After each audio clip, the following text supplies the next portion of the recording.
Évangile de Jésus-Christ, selon saint Matthieu. Chapitre 18. À ce moment-là, les disciples s'approchèrent de Jésus et lui dirent : « Qui donc est le plus grand dans le royaume des cieux ? » Alors, Jésus appela un petit enfant, il le plaça au milieu d'eux, et il déclara : « Amen, je vous le dis, si vous ne changez pas pour devenir comme les enfants, vous n'entrerez pas dans le royaume des cieux. Mais celui qui se fera petit, comme cet enfant, celui-là est le plus grand dans le royaume des cieux. Et celui qui accueille un enfant comme celui-ci, en mon nom, il m'accueille, moi. Celui qui est un scandale, une occasion de chute pour un seul de ces petits qui croient en moi, il est préférable pour lui qu'on lui accroche au cou une de ces meules que tournent les ânes, et qu'il soit englouti en pleine mer. Malheureux le monde à cause des scandales. Il est inévitable qu'arrivent les scandales. Cependant, malheureux celui par qui le scandale arrive. Si ta main ou ton pied est pour toi une occasion de chute, coupe-le et jette-le loin de toi. Mieux vaut pour toi entrer dans la vie éternelle manchot ou estropié que d'être jeté avec tes deux mains ou tes deux pieds dans le feu éternel. Et si ton œil est pour toi une occasion de chute, arrache-le et jette-le loin de toi. Mieux vaut pour toi entrer borgne dans la vie éternelle que d'être jeté avec tes deux yeux dans la géhenne de feu. Gardez-vous de mépriser un seul de ces petits, car, je vous le dis, les anges dans les cieux voient sans cesse la face de mon Père qui est aux cieux. Quel est votre avis ?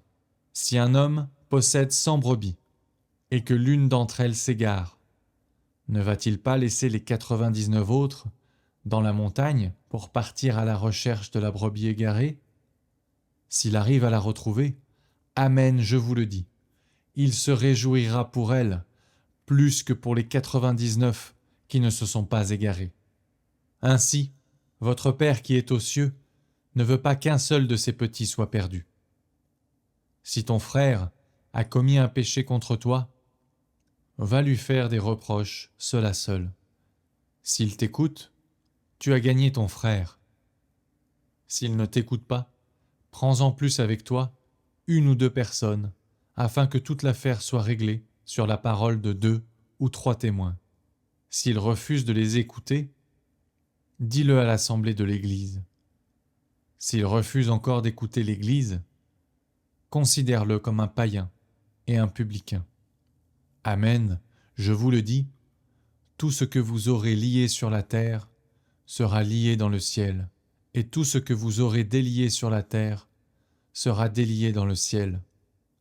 Et pareillement, amen, je vous le dis, si 2 d'entre vous sur la terre se mettent d'accord pour demander quoi que ce soit, ils l'obtiendront de mon Père qui est aux cieux. En effet, quand 2 ou 3 sont réunis en mon nom, je suis là, au milieu d'eux. Alors, Pierre s'approcha de Jésus pour lui demander : « Seigneur, lorsque mon frère commettra des fautes contre moi, combien de fois dois-je lui pardonner ? Jusqu'à 7 fois ? » Jésus lui répondit : « Je ne te dis pas jusqu'à 7 fois, mais jusqu'à 70 fois 7 fois. » Ainsi, le royaume des cieux est comparable à un roi qui voulut régler ses comptes avec ses serviteurs. Il commençait quand on lui amena quelqu'un qui lui devait 10 000 talents, c'est-à-dire 60 millions de pièces d'argent. Comme cet homme n'avait pas de quoi rembourser, le maître ordonna de le vendre avec sa femme, ses enfants et tous ses biens en remboursement de sa dette.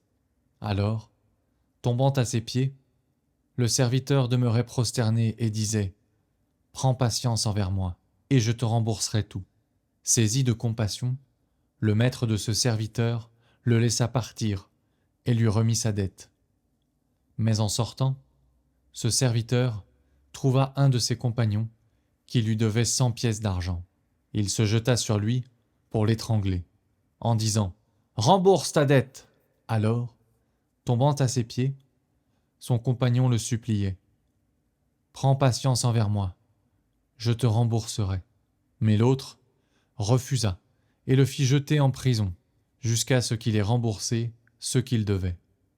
Ses compagnons, voyant cela, furent profondément attristés et allèrent raconter à leur maître tout ce qui s'était passé. Alors, celui-ci le fit appeler et lui dit : « Serviteur mauvais, je t'avais remis toute cette dette parce que tu m'avais supplié. Ne devais-tu pas, à ton tour, avoir pitié de ton compagnon, comme moi-même j'avais eu pitié de toi ?» Dans sa colère, le maître le livra au bourreau, jusqu'à ce qu'il eût remboursé tout ce qu'il devait. C'est ainsi que mon Père du ciel vous traitera, si chacun de vous ne pardonne pas à son frère du fond du cœur.